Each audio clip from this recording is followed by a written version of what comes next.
Assalamualaikum warahmatullahi wabarakatuh. Perkenalkan, nama saya Asna Mariatul Kiptiah, NIM 202003116. Kali ini saya akan membahas tentang keterkaitan buku guru dan buku siswa serta miskonsepsi pada pembelajaran IPA. Disusun untuk memenuhi tugas pengembangan IPA SD dengan dosen pengampu Dr. Sri Sulistyo-Ridhi. Pertama-tama, latar belakang.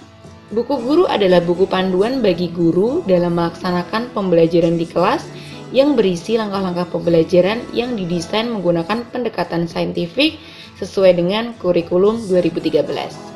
Buku siswa adalah buku panduan sekaligus buku aktivitas pembelajaran yang diperuntukkan siswa dalam menguasai kompetensi tertentu. Menurut Kementerian Pendidikan dan Kebudayaan tahun 2013 halaman 3 sampai dengan 6. Berikutnya, rumusan masalah. Yang pertama, bagaimana kedudukan dan penggunaan buku guru dan buku siswa kurikulum 2013.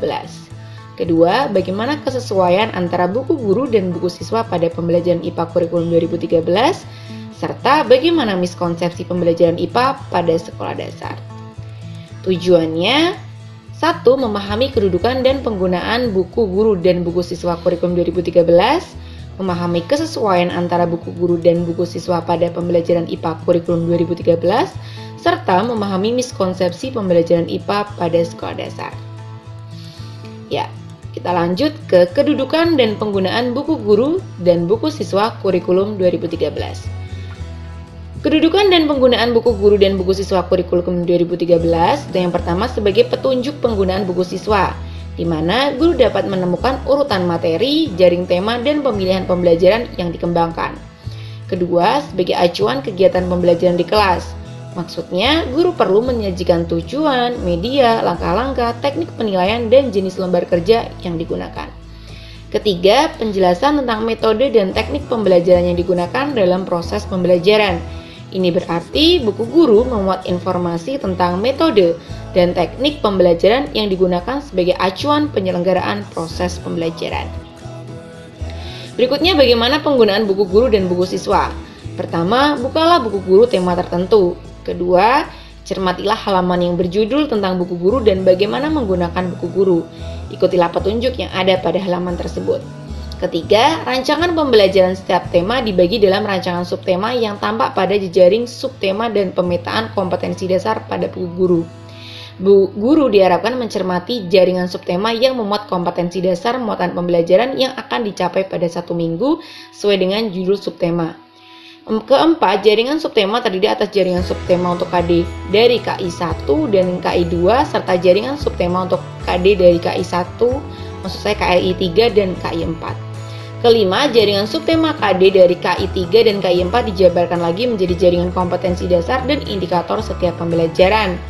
Keenam, cermatilah jaringan setiap pembelajaran pemetaan indikator pada buku guru yang memuat kompetensi dasar yang akan dicapai berdasarkan rumusan indikatornya.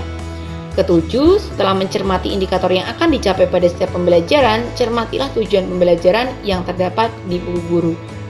Kemudian kedelapan, perhatikan langkah-langkah kegiatan yang terdapat pada buku guru. 9. Hubungkanlah langkah-langkah kegiatan pembelajaran pada buku guru dengan penjabaran kegiatan pembelajaran yang ada di buku siswa. 10. Guru dapat memodifikasi rancangan pembelajaran di buku guru untuk disesuaikan dengan kondisi kelas. 11. Pada buku guru yang terdapat media, alat, dan sumber pembelajaran yang digunakan sesuai dengan pembelajaran yang akan dilaksanakan. Namun, guru juga dapat mengganti atau menambahkan media, alat, dan sumber pembelajaran sesuai dengan kondisi kelas. 12. Cermatilah halaman remedial dan pengayaan yang terdapat pada buku guru sebagai panduan ketika guru akan melaksanakan kegiatan tersebut. 13. Di dalam buku guru terdapat contoh-contoh teknik penilaian, sehingga guru dapat membuka halaman penilaian sebagai panduan menilai siswa. Kedua, kesesuaian antara buku guru dan buku siswa pada pembelajaran IPA kurikulum 2013. Buku guru adalah buku panduan bagi guru dalam melaksanakan pembelajaran di kelas yang berisi langkah-langkah pembelajaran yang didesain menggunakan pendekatan saintifik sesuai dengan kurikulum 2013.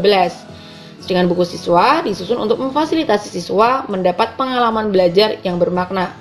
Berikut analisis kesesuaian antara buku guru dan buku siswa pada pembelajaran IPA kurikulum 2013 pada pembelajaran kelas 6, tema 5 wirausaha, subtema 2 usaha di sekitarku, pembelajaran 1. Ya, ini dia analisis kesesuaian antara buku guru dan buku siswa. Kelas 6, tema 5 wirausaha, subtema 2 usaha di sekitarku, pembelajaran 1, muatan pembelajaran IPA. Kompetensi intinya 3. Memahami pengetahuan faktual dengan cara mengamati dan menanya berdasarkan rasa ingin tahu tentang dirinya, makhluk ciptaan Tuhan dan kegiatannya, dan benda-benda yang dijumpainya di rumah, di sekolah, dan tempat bermain. Keempat, menyajikan pengetahuan faktual dalam bahasa yang jelas, sistematis, dan logis, dalam karya yang estetis, dalam gerakan yang mencerminkan anak sehat, dan dalam tindakan yang mencerminkan perilaku anak beriman dan berakhlak mulia. Kemudian kompetensi dasarnya 3.5 mengidentifikasi sifat-sifat magnet dalam kehidupan sehari-hari. 4.5 membuat laporan hasil percobaan tentang sifat-sifat magnet dan penerapannya dalam kehidupan sehari-hari. Indikatornya mengidentifikasi benda magnetis dan non-magnetis secara tepat. Keempat, mengklasifikasi benda magnetis dan non-magnetis secara benar. Kemudian tujuannya dengan mengamati gambar, bereksplorasi dan berdiskusi, siswa mampu mengidentifikasi benda magnetik dan non-magnetik secara tepat. Kemudian yang keempat, dengan mengamati gambar, bereksplorasi dan berdiskusi, siswa mampu mengklasifikasi benda magnet dan non-magnetik secara benar. Kegiatan pembelajarannya melakukan percobaan tentang benda magnetis dan non-magnetis. Media dan sumber belajarnya benda yang dapat ditarik oleh magnet seperti besi, peniti, paku, dan lain-lain. Kemudian benda yang tidak dapat ditarik oleh magnet seperti batu, kaca, plastik, kertas, dan lain-lain. Evaluasi berupa laporan percobaan dinilai dengan daftar periksa. Nah, hasil analisisnya adalah pada buku guru tidak ditemukan indikator, sehingga guru harus merumuskan sendiri indikator pembelajarannya. Ayo mengamati, ayo membaca, ayo berdiskusi, ayo merenungkan pada buku siswa sudah sistematis dan sesuai dengan panduan pada buku guru. Ketiga, pada buku guru instruksi percobaan tentang benda magnetis dan non-magnetis sudah cukup jelas dan sistematis untuk dijadikan panduan guru dalam mengajar. Kemudian pada buku siswa sudah terjabarkan dengan jelas tabel percobaan tentang benda magnetis dan non-magnetis sehingga memudahkan siswa dalam melakukan identifikasi. Terakhir, pada buku siswa sudah tergambarkan dengan baik kegiatan percobaan benda magnetis dan non-magnetis, tetapi pengayaan materi masih dirasa kurang, sehingga siswa perlu diarahkan melakukan eksplorasi materi dari sumber yang lain. Berikutnya, miskonsepsi pembelajaran IPA pada sekolah dasar. Miskonsepsi merupakan suatu konsep di mana konsep ini tidak sesuai dengan konsepsi yang telah diakui oleh para ahli.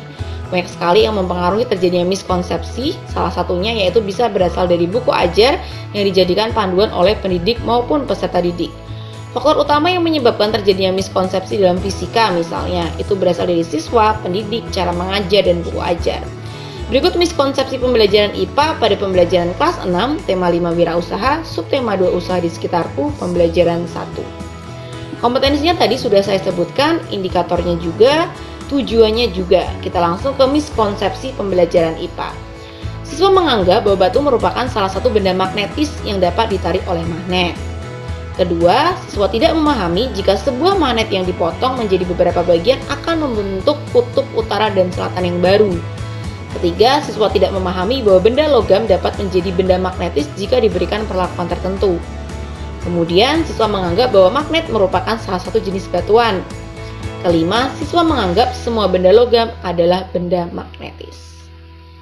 Ini dia daftar pustakanya. Semoga bermanfaat. Wassalamualaikum warahmatullahi wabarakatuh.